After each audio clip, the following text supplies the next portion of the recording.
দেয়াল ঘড়িতে 9:30। এখনও অন্তত 2.5 ঘন্টা। ঘন্টা 2.5 পরে বাবার ঘরের আলো নিভবে। নীলাদ্রির হাতের পেনাল কোড বইটাও সঙ্গে সঙ্গে উঠবে তাকের উপর। তারপর আঁধারে আঁধারে বাবার বন্ধ দরজার সামনে দিয়ে পা টিপে টিপে, কিন্তু এখন সেসব থাক। সে তো 12টার আগে কোনো ক্রমেই নয়, পৃথিবী লয় হয়ে গেলেও নয়। রোয়াকের উপর জ্যোৎস্না এসে পড়েছে, কুয়াশামগ্ন ম্লান জ্যোৎস্না। নীলাদ্রি বেরিয়ে এসে রাস্তার মোড় অবধি বারদুই পায়চারি করল। লোক চলাচল নেই। আর আশ্চর্য, এ কি অভাবিত কাণ্ড! বাবার উপরের ঘরে আলো তো জ্বলছে না। ব্যাপারটা কি তাহলে? রাত্রির স্তব্ধতা ভেদ করে অশোক কাকাদের বাড়ি গান ও খোলের আওয়াজ আসছে। সংকীর্তন এখনও উত্তাল বেগে চলছে। মা গেছেন, ইদানিং প্রায় রোজই গিয়ে গভীর রাত্রি পর্যন্ত নামামৃত পান করে আসেন। কিন্তু বাড়ির মধ্যে বয়স যাঁর সবচেয়ে বেশি, ভগবৎ পদে অচলা মতি থাকা একান্তভাবে যার আবশ্যক, তিনি কিছুতে এক পা নড়বেন না। গান শুনলে তার মাথা ধরে, তা সে যে গানই হোক। বড়দা তাই ঘরে বসে এই সময়টা মক্কেলের কাগজপত্র দেখেন। কিন্তু আজ এ কি হলো? অশোক কাকা সন্ধ্যার সময় একবার এসেছিলেন, তিনি টেনে হিচড়ে নিয়ে এই অঘটন ঘটালেন নাকি? বলা যায় না, সংসারে তো কত আশ্চর্য ব্যাপারই নিয়ত ঘটছে। অতএব নীলাদ্রি নিঃশব্দে সিঁড়ি বেয়ে উপরে উঠল। তাই বটে, বাবার ঘর অন্ধকার, দরজা ভেজানো। আচ্ছা, হঠাৎ যদি দরজা খুলে যায় এবং 6 ফুট সুদীর্ঘ সেই দেহ ছায়া চোখের সামনে উদয় হয়? নীলে, আগে বই আনতে যাচ্ছি। তা বুঝেছি, বইয়ের পাখনা বেরিয়েছে, যখন তখন উপরে উড়ে আসে। বলি, এক্সামিনের তারিখটা মনে আছে তো? গেল এক্সামিনে নিজের পাখা বেরিয়েছিল। হোস্টেল খুঁজে শ্রীমানের পাত্তা মেলে না। হোস্টেল ছাড়িয়ে বাড়ি নিয়ে এলাম তো এবার বই উড়তে আরম্ভ করেছে। বাদাম গাছের ফাঁক দিয়ে দরদালানে টুকরো টুকরো অনেক জ্যোৎস্না এসে পড়েছে। এই জ্যোৎস্না রাতে লোকে পেনাল কোড মুখস্থ করে কাটায়। গভীর নিঃশ্বাস ফেলে নীলাদ্রি শোবার ঘরে ঢুকল।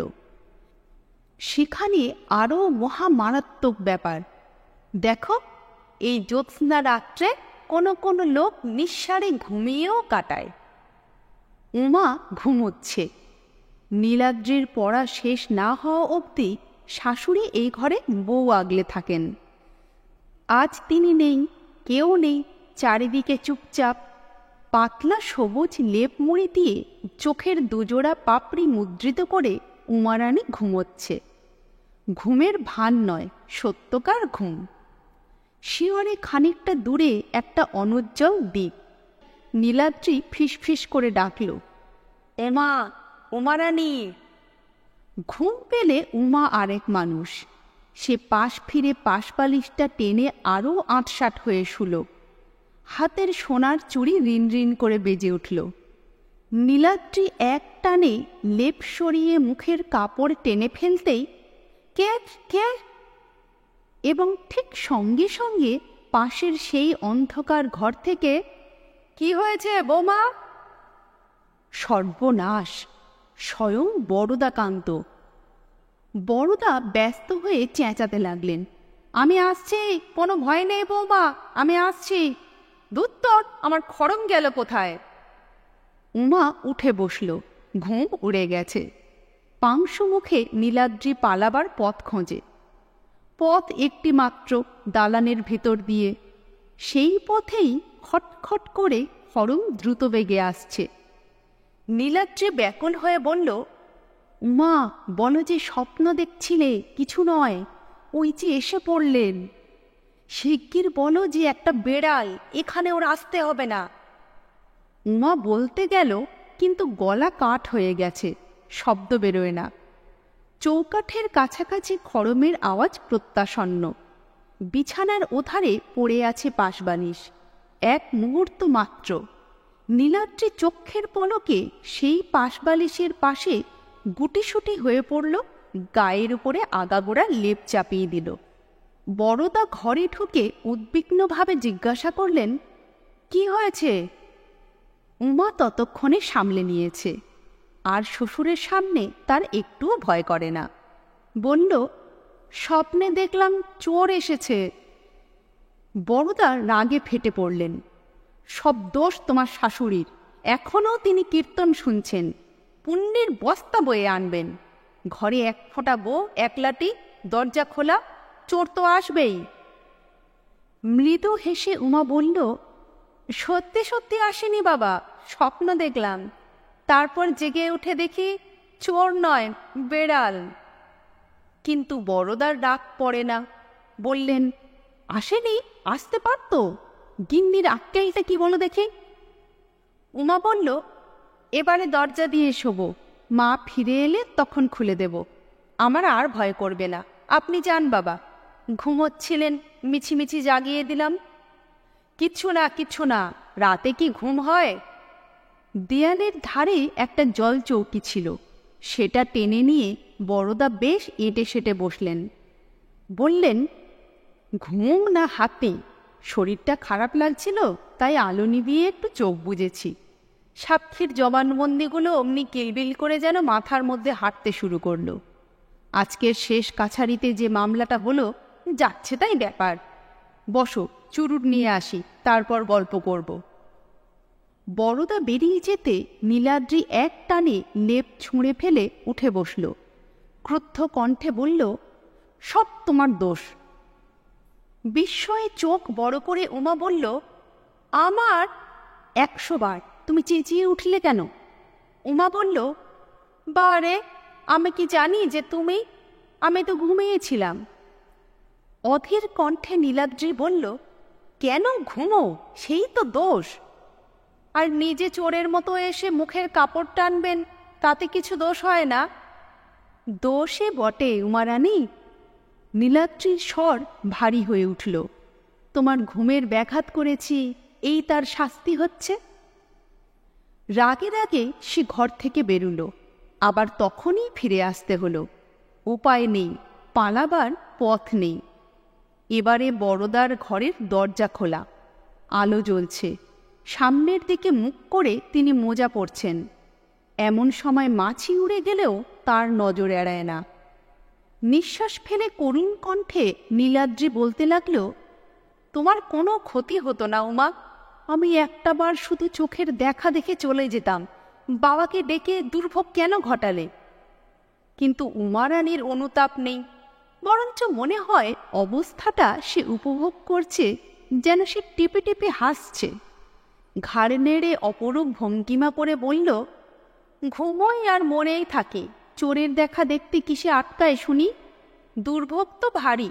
নিজে লেপের তলায় দিব্যি আরাম করে আছেন, আমি এদিকে শীতে হিহি করে মরি।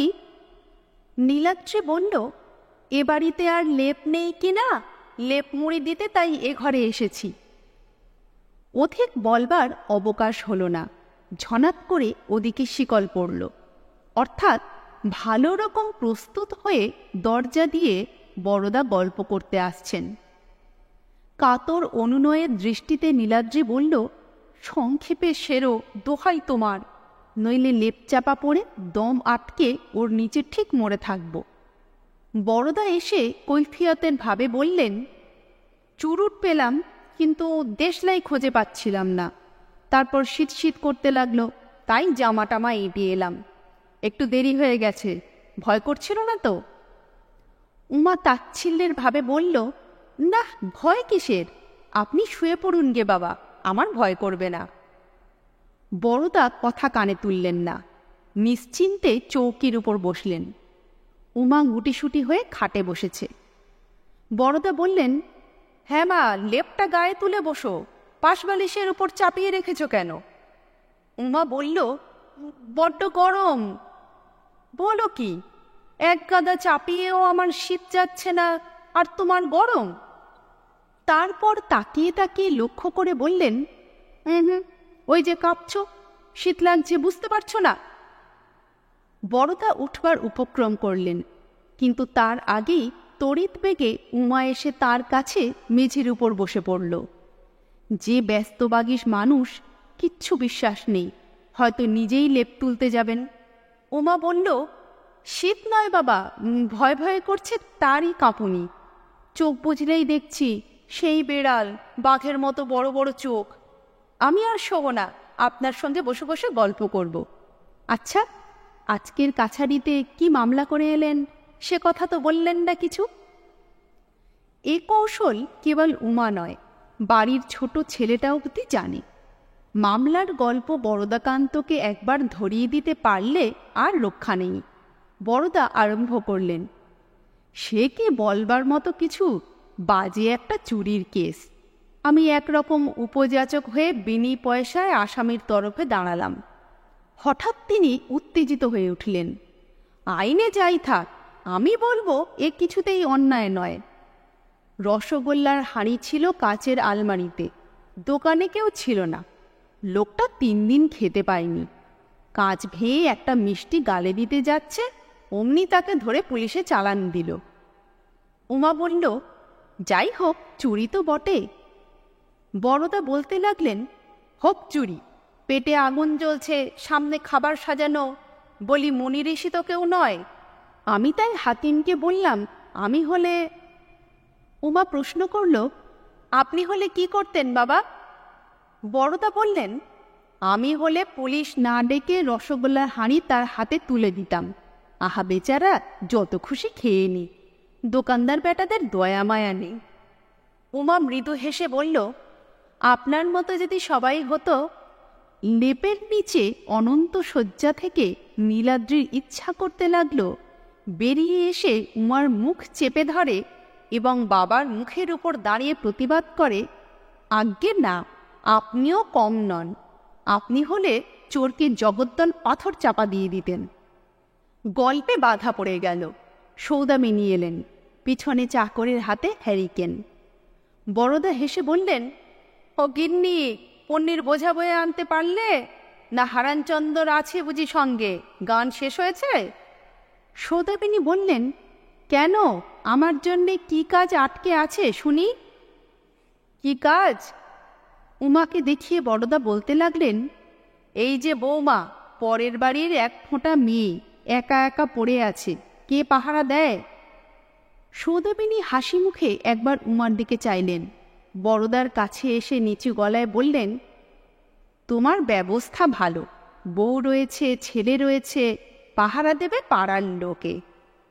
বড়দা ভ্রুভঙ্গি করে বললেন, ছেলের বয়ে গেছে, তার বলে এক্সামিন, কত পড়াশুনো। সে আমার ছেলে, অকর্মা আড্ডাবাজ তো নয়। সৌদামিনী হেসে ফেললেন, ছেলে না পারে, বাপ তো পাহারা দিচ্ছে, সেই বেশ। তুমি এখন যাও দেখি, নীলুর উপরে আসবার এখনও দেরি আছে, ততক্ষণ আমরা একটু ঘুমিয়ে নিই। বড়দা চলে গেলে বিছানার দিকে সৌদামিনীর নজর পড়ল। আশ্চর্য হয়ে বললেন, এ কে বৌমা, এ ঠিক হারানের কাণ্ড। দিগ্গজ এক বালিশ এনে খাট জুড়ে রেখেছে, শুবে কোথায়? উমা তাড়াতাড়ি বলল, শুয়েই তো ছিলাম, পাশ বালিশে শোয়া আমার অভ্যাস, কিছু অসুবিধা হবে না। সৌদামিনী শুনলেন না। না, হবে না বই কি, আর একটা ছোট পাশ বালিশ দেবো এখন, দাঁড়া, এটা আলমারির মাথায় তুলে দিই। বলতে বলতে দেখা গেল পাশবালিশ স্বয়ংই উঠে দাঁড়িয়েছে। সৌদামিনী অবাক হয়ে বললেন, নীলু? নীলাদ্রির চোখে জল আসবার মতো, কিন্তু সে জল এক মুহূর্তে বাষ্প হয়ে উড়ে গেল। সে বজ্রাহতের মতো দাঁড়ালো। হায় রে, বিপদের কি শেষ নেই? বড়দা চুরুটের কৌটো ফেলে গিয়েছিলেন, সেটা নিতে মন্থর পায়ে আবার এসে ঢুকলেন। ছেলেকে দেখে দৃষ্টি কুঞ্চিত হয়ে এলো। বললেন, এরই মধ্যে পড়াশোনায় ইস্তফা দিয়ে এলে? কটা বেজেছে? নীলাদ্রি জড়িত কণ্ঠে বলল, 12টা। কক্ষণও নয়, 11টা 7, তার সিকি মিনিট বেশি নয়। পড়তে গেলেই ঘড়ি তোমার ঘোড়ার মতো ছুটতে থাকে। যাও, নিচে যাও। সৌদামিনী বাধা দিয়ে উঠলেন, না নিচে নয়, নিচে বড্ড মশা, শেষে ম্যালেরিয়ায় ধরুক, পড়তে হয় এখানে বসেই পড়ুক। বড়দা বললেন, মশা কোথায় মশা? ছেলেকে ননির পুতুল করতে চাও যে? আমরা কাজকর্ম করে থাকি, কই মশা টশা তো দেখি নে। মায়ের দিকে কৃতজ্ঞ চোখে এক পলক তাকিয়ে নীলাদ্রি বলল, রাতেই উপদ্রবটা বেশি হয় কি না? বড়দা বললেন, তাহলে আমার ঘরে বসে পড়োগে। 12টা বাজতে এখনও 52-53 মিনিট। চিটিংয়ের চ্যাপ্টার আজ শেষ করতেই হবে। কোনোখানে আটকে গেলে আমি বুঝিয়ে দিতে পারবো, তোমার সুবিধেই হবে, কি বলো? বড়দা সপ্রশ্ন দৃষ্টিতে ছেলের দিকে তাকালেন। নীলাদ্রি মাথা নেড়ে কাতর কণ্ঠে সায় দিল, আজ্ঞে হ্যাঁ। সৌদামিনী রুখে উঠলেন, আমার হবে না। ও আলো জেলে বসে বসে সমস্ত রাত পড়বে, আলো থাকলে আমার ঘুম হয় না। বড়দা বললেন, তুমি এখানে ঘুমো, পড়া হয়ে গেলে তারপরে যেও। রোজই হচ্ছে, আজ আবার নতুন মানুষ হয়ে গেলে নাকি? সৌদামিনী জেদ ধরে বসলেন, রোজ হচ্ছে বলেই আজ হবে না। শরীর আমার ভেঙে পড়ছে, আবার যে এক ঘুমের পর ছুটোছুটি করব, সে পেরে উঠব না। তাতে তোমার ছেলের পড়া হোক আর নাই হোক। মুশকিল, কি করা যায়? বড়দা চিন্তিতভাবে ঘাড় নাড়তে লাগলেন।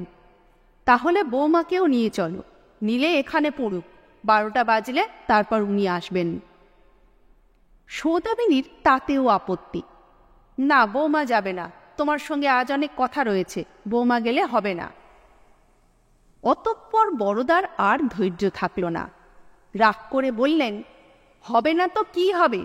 পরের মেয়েকে সত্যি সত্যি তো একটা ঘরে একলা ফেলে রাখা যায় না।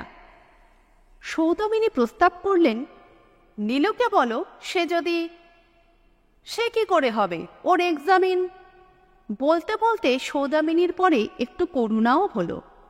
অবোধ মেয়ে লোক বোঝে না এক্সামিন কি এবং পেনাল কোড কি বস্তু।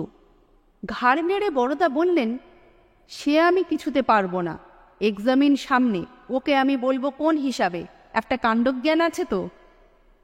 অনুচ্চ তরল কণ্ঠে সৌদামিনী বললেন, আছে নাকি? যা, দুর্ভাবনা ঘুঁচল। তিনিই তখন ছেলেকে ডেকে বললেন, নীরু বাবা, তুই আজকের রাতটা এখানে বসে পড়।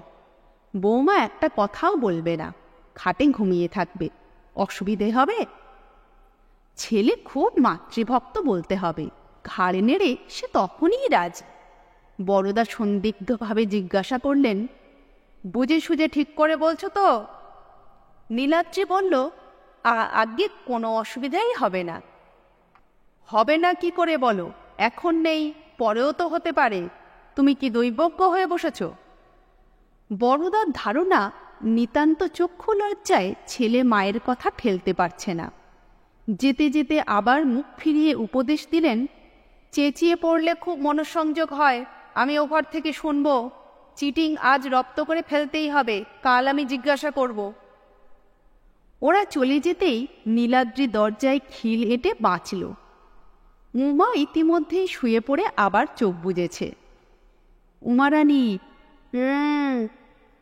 নীলাদ্রি বিছানার ধারে এসে অনুনয় আরম্ভ করল, লক্ষ্মীটি চোখ মেলো, দেখো কি চমৎকার রাত, একটিবার চোখ মেলে তাকিয়ে দেখো। উমাও বলল, চমৎকার। কি আজকের রাত? তোমার মুখ তো এদিকে, এদিকে দরজা জানলা তো বন্ধ।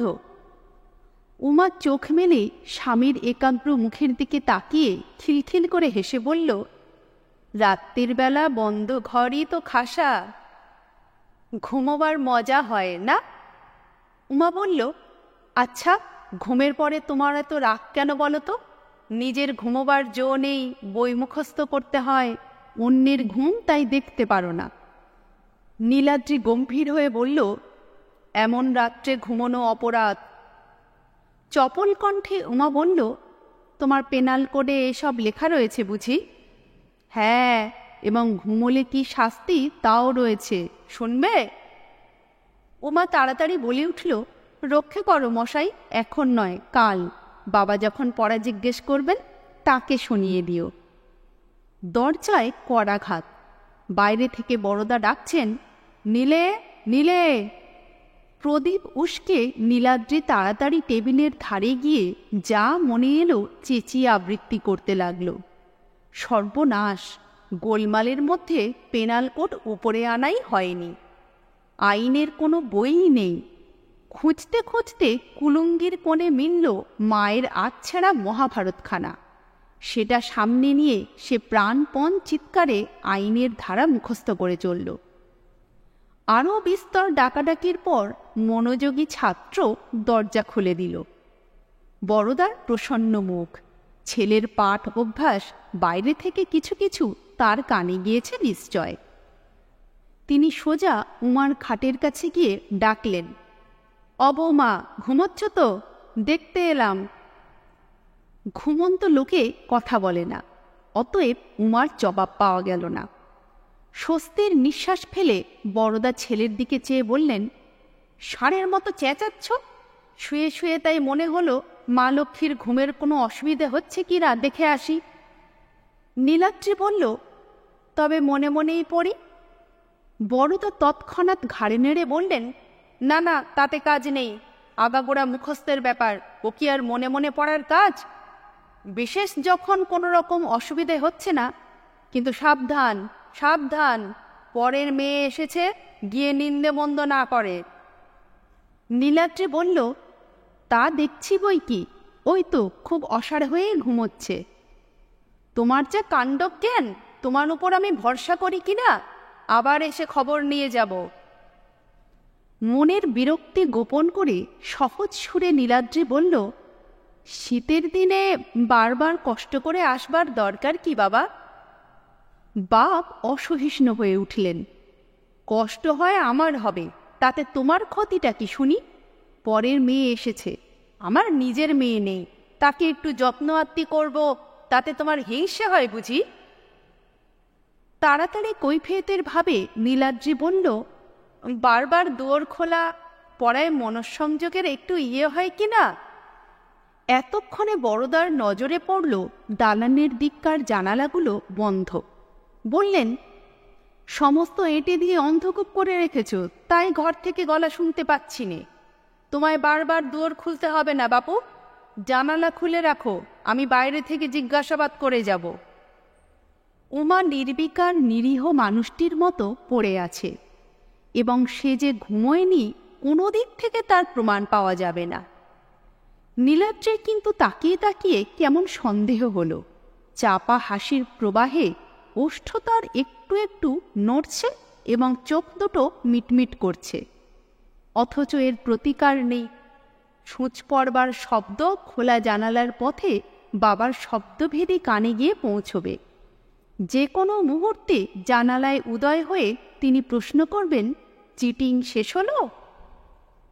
নিচের ঘর থেকে সে পেনাল কোটখানা নিয়ে এলো। উমার শিয়রের দিকে খানিকটা দূরে টেবিল টেনে আনল। তারপর যথাসম্ভব উমার কর্ণবিবর লক্ষ্য করে আকাশভেদী কণ্ঠে পড়া শুরু করল। ঘুমের ঘোরে উমা পাশ ফিরল, পড়া আরও তীব্র হল। ঘুমের ঘরেই বোধ করি সুবৌর হাতখানা কানের উপর চাপা দিয়ে এসে পড়ল। বিপুলতর উৎসাহে নীলাদ্রি আরও গলা চড়িয়ে দিল। জানালার ওদিকে এসে সৌদামিনী ঝঙ্কার দিয়ে উঠলেন, নীলু, কি আরম্ভ করেছিস? বাড়ি শুদ্ধ কাউকে ঘুমোতে দেবে নে? নীলাদ্রি একবার সেদিকে তাকিয়ে দেখে মৃদুকণ্ঠে বলল, বাবা যে বললেন।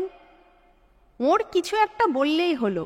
মা লক্ষ্মীর জন্য এদিকে দরদ উথলে ওঠে, আর এদিকে পাড়ায় যে মরা মানুষ ডাক ছেড়ে জেগে ওঠে। বড়দাও সঙ্গে এসেছিলেন। বিরক্তভাবে তিনি বললেন, এক্সামিন সামনে, সেটা দেখতে হবে তো। তা নিলে বরঞ্চ যতটা পড়েছ এখন মনে মনে আবৃত্তি করো। চিটিংয়ের কত দূর? নীলাদ্রি বলল, আজ্ঞের রপ্ত হয়ে গেছে। সৌদামিনী বলেন, আবার জানালা খুলে দিয়েছিস কেন রে নীলে? চোখে আলো গিয়ে লাগছে, ঘুম হচ্ছে না? নীলাদ্রি বলল, বাবা যে বললেন। বড়দা সদয় হয়ে বললেন, তা নীলে এখন বরং জানালা বন্ধ করেই পড়ো। তোমার মার ঘুম হচ্ছে না, শরীরটা আজ ভালো নেই। সশব্দে জানালা বন্ধ হতেই বড়দা মনের আনন্দ আর গোপন রাখতে পারলেন না। হেসে হাত মুখ নেড়ে বলতে লাগলেন, দেখছ গিন্নি, একবার ফেল হয়ে তোমার ছেলের কিরকম পড়াশোনায় 4 হয়েছে। 12টা কখন বেজে গেছে পড়তে পড়তে তা হুঁশই নেই। আমি আবার ওদিকে চুরি করে ঘড়ির কাঁটা 15 মিনিট পিছিয়ে রেখেছিলাম। নিলে এবার ঠিক পাস হয়ে যাবে। লিসেন চ্যানেলে আজকে শুনলেন মনোজ বসুর লেখা একদা নিশীথকালে।